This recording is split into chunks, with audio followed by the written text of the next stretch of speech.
परिवर्तन करना चाहते हैं। व्यवस्था परिवर्तन तब होगा जब सत्ता हमारे हाथ में होगी, तो सत्ता संघर्ष से मिलेगी।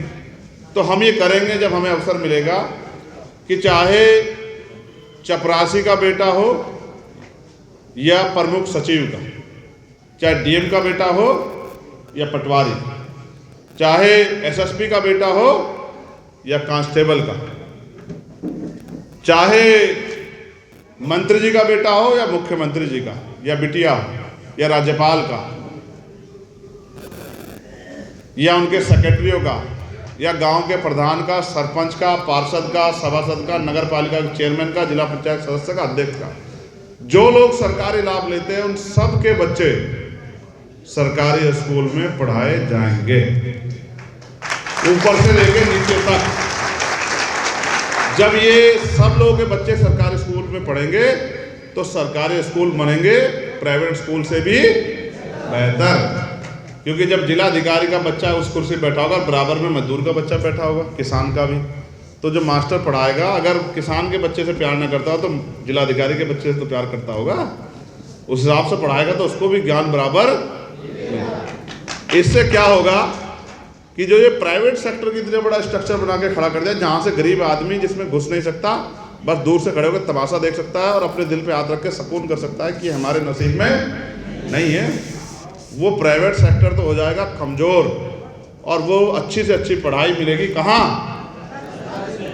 मास्टर छुट्टी भी नहीं करेगा और मास्टर से कोई और काम भी नहीं लिया जाएगा, अध्यापन का काम करेगा। फिर हम क्या करेंगे कि जितने प्राइवेट हॉस्पिटल है वो तो बहुत अच्छी बात है, अमीरों के हॉस्पिटल संगमरमर की बिल्डिंग से बने हुए, लेकिन गरीबों के बारे में तो सोचना है।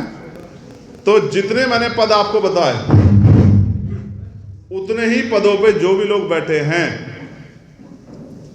जो मंत्री जी आपसे वादा करते हैं, हेल्थ मिनिस्टर, चिकित्सा मंत्री, कि हम गरीबों के इलाज की बहुत अच्छी व्यवस्था की, हम जांच कर रहे हैं, तो इसका मतलब जब बहुत अच्छा इलाज आपने जनता के लिए तैयार कर दिया हॉस्पिटल और वो, तो आप भी तो उसका लाभ ले लो, लेना चाहिए।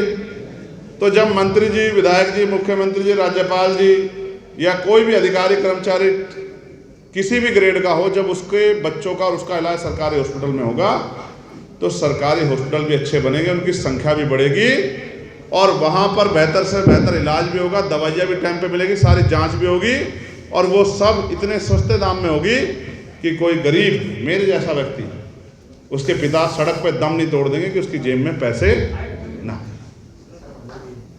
फिर हम क्या करेंगे? आज क्या है, बाबा साहब ने तो कहा समान काम समान वेतन, लेकिन इस देश में लागू नहीं हुआ है।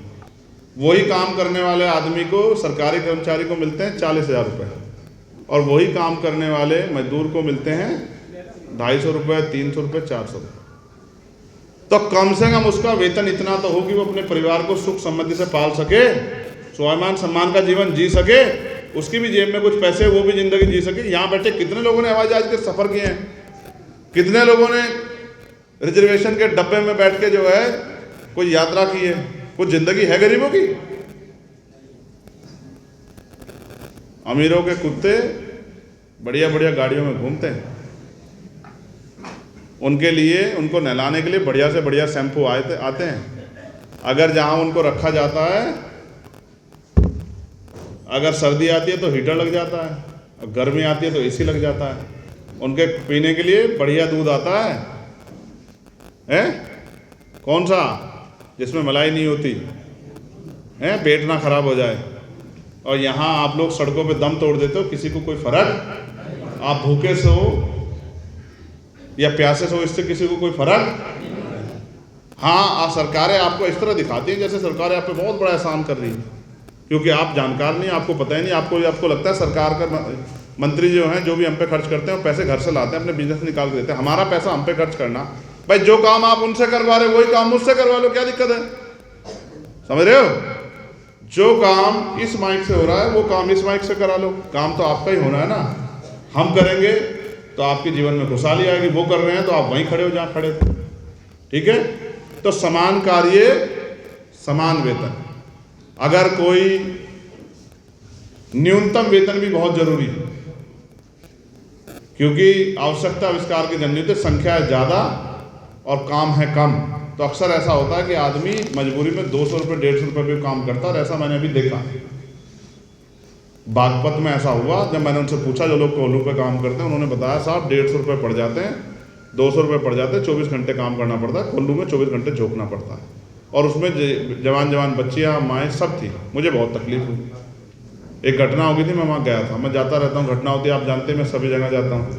हुआ ये कि एक परिवार कोल्हू में गया झोंकने के लिए, उनकी एक बेटी जो नाबालिग थी वो भी गई।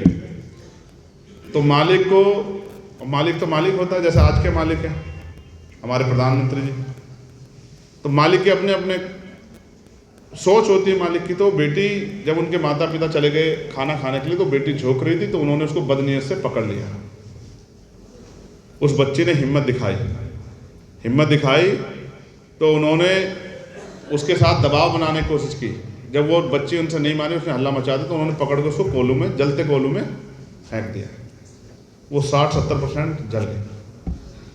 जब मुझे पता लगा, मुझे बहुत तकलीफ हुई।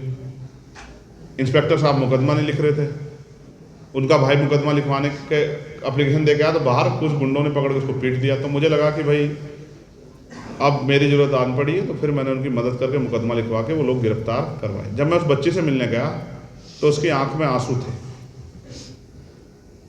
उसको ये उम्मीद थी कि उसका भाई उसको न्याय दिलाएगा। लेकिन ये तो बात हुई न्याय दिलाने की, लेकिन ये तो अन्याय रोका भी जा सकता है। वो हमारी बहन थी ना, महसूस